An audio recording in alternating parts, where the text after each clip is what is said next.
The Panama Canal is drying up, and if nothing is done to stop the rot, the US and much of the Western world will lose access to one of its most important trade routes. But it'll lose so much more than just that. For decades, the Panama Canal has been used by the US as a symbol of its desire to cooperate with the rest of the world. Sure, some would say it's a symbol of American imperialism, especially given the bloody history of the canal. But for the United States, the loss of the canal would not just be a massive economic blow, it would also play right into the hands of some of its enemies. So what happens if the Panama Canal can't be saved? Before we get into that, we need to dig into the true scale of the problem.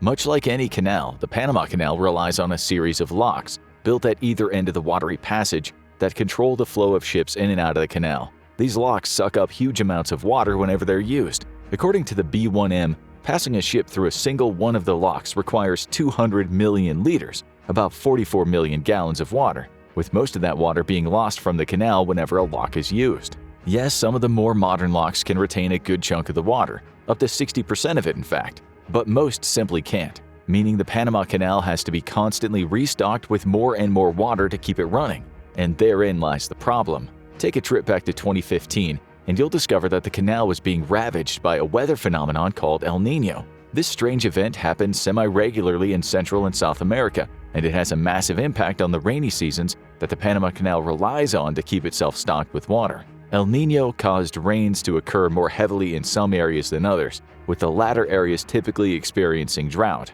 In 2015, that drought hit the Panama Canal. Now, the operators of the canal had experienced plenty of El Niños before, but the 2015 version was especially bad, and it came accompanied by a warning from leading climatologists. This is going to start happening more often due to climate change. Their prediction came true, and that weather phenomenon became both more severe and more frequent. Fast forward to 2020 and Wired picks up on the story. In a dramatically titled article, "The Panama Canal is running out of water," the media outlet highlighted the global temperature increases that have resulted in constant evaporation from the water reservoirs used to supply the canal.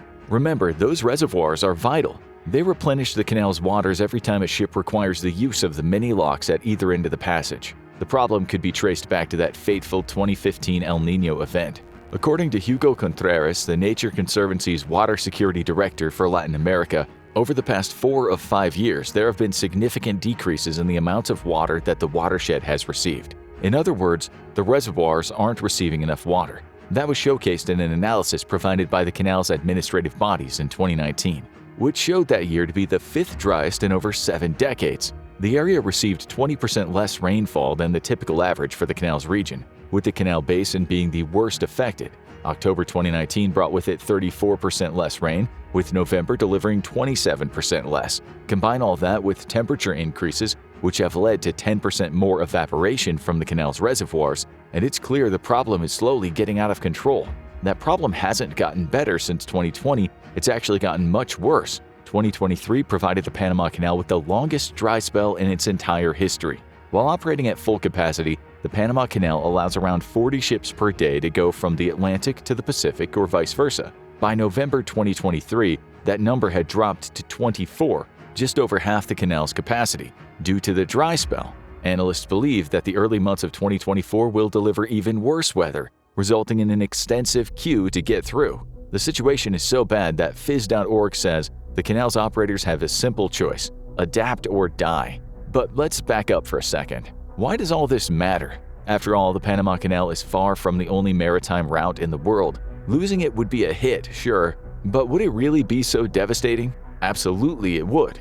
And to understand why, let's dig into the reason why the canal exists in the first place. For much of the latter part of the 19th century, the United States was looking for a safer way to navigate the passage between the Atlantic and Pacific Oceans. Before that point, ships had to make their way around Cape Horn, a rocky headland on the southern tip of South America that was a nightmare for ships trying to navigate through it. Racked by storms and hosting dangerous rocky areas that could send a ship down to its doom in an instant, Cape Horn was the only viable route between the Pacific and the Atlantic at the time, and it was costing ships lives and time, hence the need for an alternative. In 1901, the United States received a license to build and manage its own canal that would allow it and other nations to circumvent the dangerous Cape Horn passage. After much debate about where that canal would be, the U.S. Senate voted in favor of building it to flow through Panama on June 19, 1902. Negotiations were started with Colombia, And the end of the year saw the then U.S. Secretary of State John Hay sign a treaty with Colombia's Foreign Minister Tomás Herrán to start construction. Only construction didn't start immediately. Herrán brought the treaty to Colombia's Congress, which summarily rejected the proposal as it found that the financial terms Herrán had agreed to simply weren't high enough. Colombia wanted more money for the canal. President Theodore Roosevelt wasn't willing to part with more cash. Instead, he dispatched a fleet of American warships to Panama City and Colón, using them to help Panama declare its independence from Colombia in November 1903. The newly declared republic instated Felipe Bunau Varilla as its exotically named Envoy Extraordinary and Minister Plenipotentiary, with Bunau Varilla quickly setting about signing the Hay-Bunau Varilla Treaty in 1903. Now the U.S. had the land it needed to build the canal. Costing around $10 million up front along with an annual annuity of $250,000, the 10-mile strip of land would slowly be transformed into the Panama Canal. A decade-long construction process began, with the canal eventually being completed in 1914. And with that canal, the need to navigate Cape Horn disappeared. Ships were able to cut a staggering 8,000 miles off their journey, saving time and money in the process. And the world no longer needed to risk dozens of lives with every ship that passed through Cape Horn. So the canal was an enormous success, and still is to this day. When it's operating properly, about 1,000 ships pass through the Panama Canal every month, carrying a combined total of about 40 million tons of cargo. That amounts to 5% of global maritime trade, with 40% of America's container traffic passing through the canal annually. All of which brings us right back to the question that opened the video. What happens if we can't save the Panama Canal from the ravages of climate change? Let's start with the obvious issue. The loss of the Panama Canal would mean that ships would have to start sailing around Cape Horn again. There are 3 reasons why that's a problem. First, that journey is one of the most dangerous in the maritime world. According to NASA's Earth Observatory, Cape Horn creates a perfect storm of hazards for maritime vessels. It's where the waters of the Atlantic meet those of the Pacific, leading to an irregular seabed that can scuttle large ships. NASA says that the waters southwest of the Cape see the most dramatic example of these changes. There, the ocean floor rises quickly, from 13,200 feet to just 330 feet in a matter of kilometers. That alone presents a problem for a large cargo vessel that would suddenly find themselves navigating shallow waters. But this change in seabed levels also combines with devastating weather that can scuttle ships in a heartbeat. Cape Horn plays host to the roaring 40s and the furious 50s, latitudes between 40 and 50 degrees in which the powerful westerly winds swirl. These winds create massive tidal shifts, with NASA pointing out that the furious 50s in particular regularly see massive waves that can easily topple smaller vessels. There's more. The waters in Cape Horn are also bitingly cold, creating frigid temperatures that make them a challenge for anybody manning a ship that sails through them. They're so cold, in fact, that stray icebergs often drift from Antarctica via the Drake Passage and into the Cape. Add to that several rocky outcrops in coastal areas and you have a waterway that can throw ships all over the place, perhaps into the path of one of the many dangerous obstacles dotting Cape Horn. Nobody wants to sail through Cape Horn if they can help it. It's home to the world's largest ship graveyard with 800 sunken vessels carrying the souls of more than 10,000 people who've met their end in the Cape.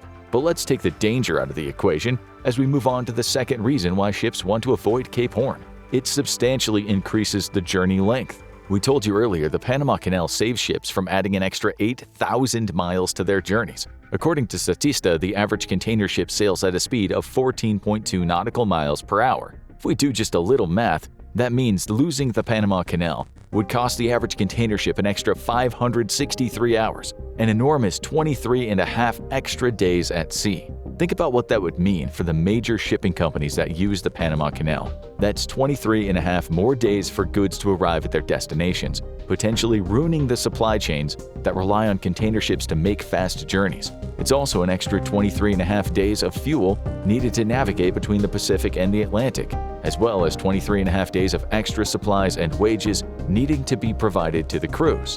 In short, losing the Panama Canal would cost shipping companies millions of dollars, and if it didn't, it would only be because those companies and the businesses they supply would have jacked up their prices to account for a massive delay. A major problem for consumers, given that many in the Western world are already dealing with high inflation. The economic impact of forcing ships to sail through Cape Horn would be huge. Then there's the third reason why those longer trips would be a problem. they're more carbon intensive. A cargo ship can emit between 10 and 40 grams of carbon dioxide or CO2 per kilometer. If we switch the 8,000 additional miles the Cape Horn journey adds to kilometers, it comes out to 12,874. If we do a little more math, we find the cargo ship that would typically pass through the Panama Canal would now be forced to emit anywhere between 128,740 and 514,960 extra grams of CO2. Let's keep going. We told you earlier that about 1,000 ships pass through the Panama Canal every month. That's 12,000 ships per year. Multiply that number by our carbon dioxide figures, and we get an extra 1.5 billion to 6.179 billion grams of carbon dioxide annually, all because the Panama Canal no longer exists. It's a great irony. The loss of the Panama Canal would lead to ships contributing even more to the very environmental problems that are affecting the canal in the first place. So not only would these ships have to make a far more dangerous journey at a greater cost to companies that operate them, but those journeys would have such a significant impact on the environment that we may see other common shipping routes start to suffer.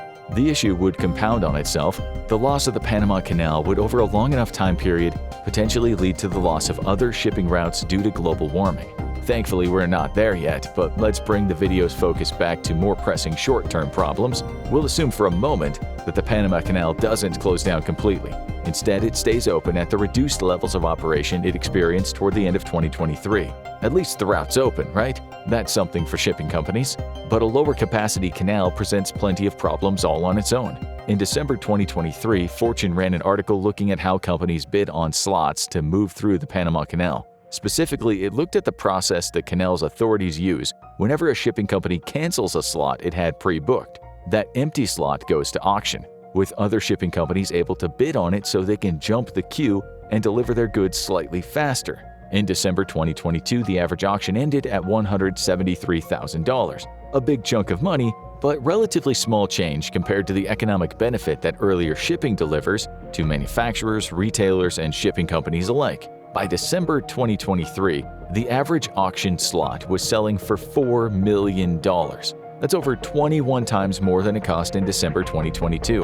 And that $4 million goes on top of the usual transit fee that the shipping company has to pay, which can rise to somewhere close to $1 million. Imagine this trend continues. Shipping companies will have to pay more and more for their slots, with $4 million already being an astronomical fee.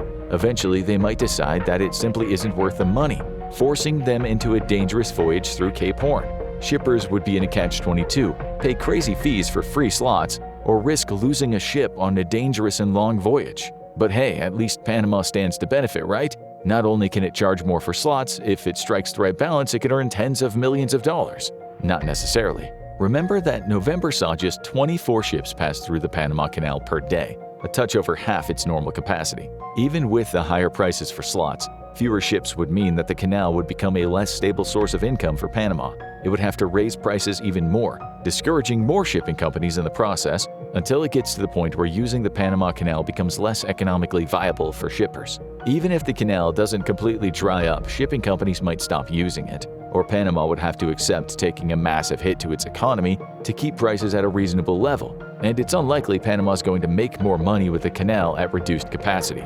If anything, it's going to see a massive bite, likely in the tens of millions of dollars taken out of its economy.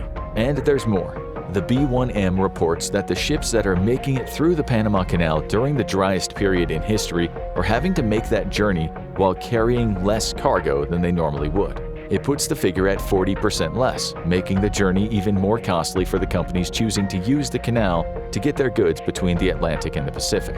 But why is that the case? The Panama Canal's waters are much shallower because they're not being replenished at the usual rate. The largest classes of ships sailing through them, such as the Neo-Panamax containers, are having to reduce their loads by 40%, just so they can sit higher on the increasingly shallow waters. If they tried to sail through at full capacity, there's a chance they'd get stuck in the canal's bed. It's problem after problem compounding. If the issue continues, shipping companies will find themselves paying millions more dollars than they ever have before to ship less cargo. Suddenly, Cape Horn becomes a more viable option, despite the danger it poses and the added time to journeys, while Panama crumbles because the main contributor to its economy is out of commission. But it's not just Panama that's going to suffer if its famous canal dries up. The United States would face a massive problem too. According to the International Trade Administration, or the ITA, The Panama Canal facilitates the transport of goods between 1,700 ports in 160 countries by connecting 144 maritime routes. For the United States, 14% of its seaborne trade passes through the Panama Canal, with 40% of its container traffic using the waterway annually. The U.S. also happens to be the canal's largest user by far, with its export and import ships accounting for 73% of all traffic making its way through the canal. If the Panama Canal dries up, Americans will suffer. They'll see the cost of goods rise sharply as companies have to account for extra cost that comes with more limited shipping routes. The impact this would have on the country's economy hasn't been fully predicted yet, but at a time when inflation is leaving Americans with less money in their pockets than previous years, seeing the cost of goods rise due to higher shipping issues would just be another shot to the country's poorest people. It's a cascade of problems, and it leads us to the most vital, major question we'll pose in this video. What can be done to stop the rot and keep the Panama Canal running?